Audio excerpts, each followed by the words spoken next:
हिंदू समाज पार्टी की बैठक में संगठन विस्तार पर जोर, महिलाओं ने ग्रहण की सदस्यता। आप देख रहे हैं अटल इंडिया न्यूज। पेश है अक्षित सक्सेना की खास रिपोर्ट। मुरादाबाद हिंदू समाज पार्टी की एक महत्वपूर्ण बैठक महिला मोर्चा जिलाध्यक्ष अनु गिल के आवास पर आयोजित की गई। बैठक में पार्टी के पदाधिकारियों और कार्यकर्ताओं ने संगठन को मजबूत करने तथा वर्ष 2027 के विधानसभा चुनाव को लेकर रणनीति पर चर्चा की।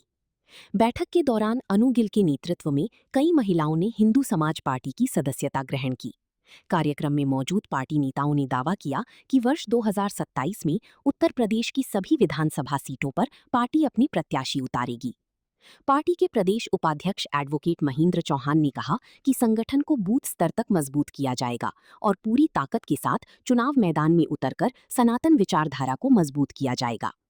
कार्यक्रम में मुख्य अतिथि के रूप में युवा मोर्चा राष्ट्रीय अध्यक्ष प्रांशु जोशी मौजूद रहे। इसके अलावा एडवोकेट शरदा सिन्हा, अजय ठाकुर, विजय ठाकुर, कमल प्रजापति, लव चौहान, निशु पंडित, रवि सैनी, मोहित सैनी, वैभव सिंह, ऋषभ शर्मा, अनु गिल, चीनू दीपेश चौहान, रेखा कश्यप, माया कश्यप, विद्यादेवी कश्यप, राधा कश्यप और नीलम सहित कई कार्यकर्ता उपस्थित रही। जुड़ी रही अटल इंडिया न्यूज के साथ हर राजनीतिक और सामाजिक हलचल की सटीक खबरों के लिए। हिंदुत्व की परिभाषा क्या है, मैं ये पूछना चाहूंगा। हिंदू क्या है? किसी को पता है हिंदू क्या है? हम लोग कहते हैं हिंदू हैं, हम हिंदू हैं, हम हिंदू हैं। पहली चीज, मैं ही हूँ, मैं पंडित हूँ, ये ठाकुर हैं, भैया जाटव हैं, भैया वाल्मीकि हैं, भैया कायस्थ हैं, भैया भटनागर हैं। पहले तो ये जो एक मकान होता है ना, मकान, उस मकान में 12 कमरे होते हैं, लेकिन नाम किसका होता है? मकान का। कमरों का नाम नहीं होता है। तो पहले तो इन कमरों को बंद कर दिया जाए, इन कमरों पे सिर्फ एक लिख दिया जाए, सनातन। जो 12 कमरे हैं, उन 12 कमरों को बंद करके सिर्फ लिख दिया जाए सनातन। जब सनातन हम लिख देंगे, आपने कभी भी देखा है तो मुसलमानों की, मैं खुला बोलता हूँ, लिखवा दीजिएगा मुकदमा, मीडिया के माध्यम से वीडियो चलेगी और मुकदमा लिख भी जाएगा, तो जहाँ इतने मुकदमे हैं वहाँ एक मुकदमा और डिग्री मिल जाएगा। ये तो हमारे गहने हैं। हमारे गुरुजी का कहना था, कौन जिस स्त्री के गहने होते हैं ना, उसी तरीके से हिंदूवादी योद्धाओं के गहने उनके मुकदमे होते हैं। तो ये मुकदमा भी एक हमारा गहना है। और मुझे गर्व है इस बात का, मुझे गर्व है इस बात का कि मैं अमर बलिदानी कमलेश तिवारी जी का शिष्य हूँ, कि जिन्होंने अपने हिंदुत्व के लिए एनएसए का मुकदमा लगवा लिया।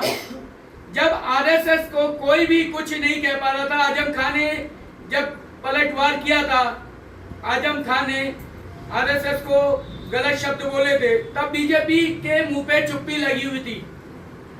तब समाजवादी पार्टी की गवर्नमेंट चल रही थी और बीजेपी चुप बैठी हुई थी, किसी ने कोई शब्द नहीं बोला। तब लखनऊ के शेर अमर बलिदानी कमलेश तिवारी जी ने उनको पलटवार दिया था। वो शब्द मैं नहीं बोलना चाहूंगा, पलटवार दिया था। और उस पलटवार की उन्होंने एनएसए भी काटी। हमारे पूरे हिंदुस्तान में नहीं, ऑल ओवर वर्ल्ड में उनके पुतले जलाए गए, लेकिन हिंदुस्तान में उनके समर्थन में कौन आया?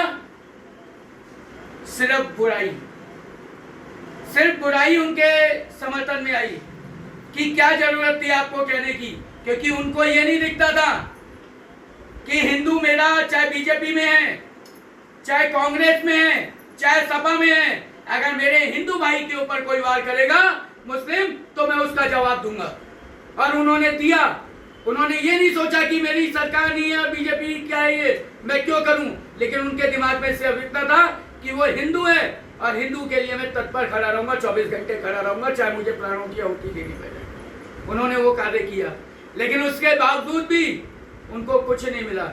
आज उनके जो अपराधी हैं, बीजेपी की सरकार चल रही है, क्यों उनको फांसी नहीं दी जा रही? उनको दमादों की तरीके से बिरयानी क्यों खिलाई जा रही है? लेकिन क्या है, उनको कोई सहूलियत नहीं है।